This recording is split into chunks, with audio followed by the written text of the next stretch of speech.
자, 국민의힘이 잘해서 지지율이 오른 건 아니지만 일단은 보수층의 지지 결집세는 분명히 수치로 나타나고 있는 겁니다.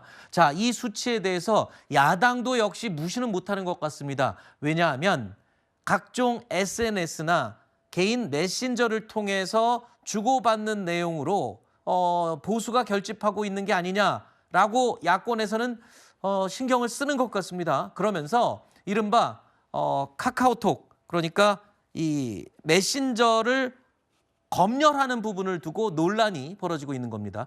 이 전용기 위원장의 발언 때문에 이 논란이 시작이 됐습니다. 그러니까 보수층이 SNS, 개인 메신저를 통해서 가짜 뉴스를 퍼뜨리면서 결집하고 있다, 뭐 이런 문제를 제기한 겁니다. 카카오톡을 통해서도 내란 선전과 관련된 가짜 뉴스를 단순히 퍼나르는 일반인이라 할지라도 저희는 단호하게 내란 선동이나 가짜 뉴스에 대한 내용으로 고발하겠습니다. 북한에서 했던 5호 담당자가 딱 생각이 났습니다. 5개 집을 한 요원이 감시하는 거예요. 그 동태가 이상하고 그러면요. 그 신고하는 겁니다. 지금 예. 민주당이 민주파출소라고 뭐 사이버 파출소를 만들어갖고 네. 민주당 당원 그 개딸 및 그 지지자들에게 작성거 아니더라도 퍼나르면 퍼나르는 거 그런 걸 신고해달라 그거 아니에요. 이건 뭐 한국판 5호 담당제예요. 5호 담당제. 아니 북한에서도 50년대 했던 걸 어떻게 2025년 이 대한민국에서 하겠다는 겁니까? 5호 담당제라고 하면 저도 기억에 한 4, 50년 전에 북한에서 있었던 그런 옛날, 그러니까 온 국민이 서로를 감시한다라는 그런 5호 담당제. 자, 민주당이 지금 5호 담당제까지 하는 게 아니냐라고 지금 국민의힘 내부에서는 반박을 하고 있는 겁니다. 자, 민주당은 그러자 오히려 국민의힘이 이번 사안을 오히려 악의적으로 왜곡하고 있다며 밝혔습니다. 카카오톡이나 자기는 SNS를 퍼나르면서 자기는 범죄인지도 모르는 거예요. 그런 피해자들이 속출하기 때문에 그렇게 해서는 안 된다라고 이야기를 하고 있는 거고, 기본적으로 몰라서 했다라고, 그러니까 그런 불상사가 생기지 않게끔 저희가 해야 된다라는 이야기를 드리는 것이고, 이렇게 내란 선전은 너무나도 단호하고 명쾌하게 우리 법률에 나와 있기 때문에 그런 과오를 범하지 않아야 된다. 공직선거법의 허위 가짜 뉴스도 법에 따라 엄격히 처벌됩니다. 신고를 받아서 정당하게 법적 대응을 하겠다는 민주당의 가짜뉴스 대응 방침을 카톡 검열이라고 우기면서 허위 가짜 주장으로 대응하는 국민의힘은 허위 가짜뉴스 조작당입니까? 자, 가짜 뉴스라는 거는 사실 인터넷상에 그리고 메신저상에 충분히 있을 수는 있습니다. 그건 뭐 우리나라만이 아니라 미국에도 있고 해외도 마찬가지입니다만, 자, 가짜 뉴스를 카톡으로 퍼나를 경우에 내란죄로 처벌을 받는다?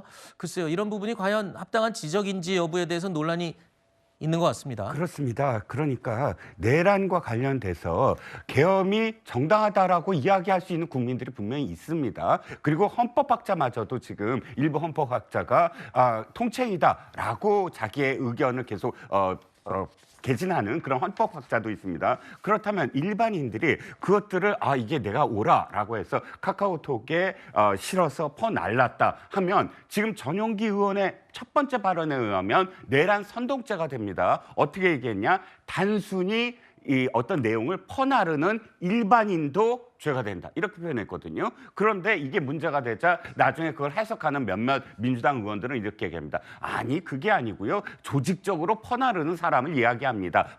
퍼나르는 그런 행위를 이야기합니다. 조직적으로 퍼나르는 행위는 드루킹이고요. 그거는 일반적인 어떤 지금 법을 이렇게 얘기하지 않더라도 그건 행위가 범법 행위 맞습니다. 그런데 지금 이렇게 이야기하는 건 그야말로 나치도 이렇게 하지 않았다라고 저는 표현하고 싶습니다. 네.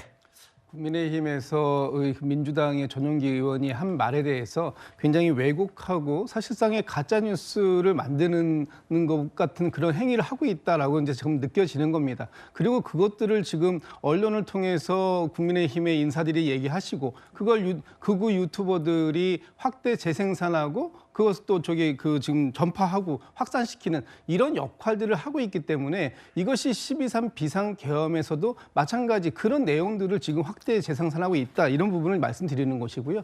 이것을 갖다가 무슨 검열이다 이렇게 말씀을 하시는데 진짜 검열은 어떤 것이 진짜 검열이냐라고 말씀을 드려야 하면 12.3 비상계엄 당시에 포고령이 있었지 않습니까? 거기에 제3항에 이렇게 나옵니다. 모든 언론과 출판은 계엄사의 통제를 받는다. 이것이 검열입니다. 이런 상황으로 가지 않으려고 한다면 지금의 이런 가짜 뉴스라든지 이런 부분들을 계속해서 일반 국민들에게 퍼나르고 그리고 그것을 통해 가지고 선전선동하는 이런 방식은 없어야 된다. 이런 네. 방식에 대해서는 문제가 있다라는 문제 제기를 갖다가 지금 너무 과도하게 정치 공세로 끌고 가는 국민의힘은 좀 반성을 해야 된다는 알겠습니다. 말씀드립니다. 근데 우리 시청자들도 이런 부분은 느끼실 것 같아요. 정치권의 싸움에 왜 M1 국민들까지 끌어들이나 이런 느낌은 지울 수가 없습니다.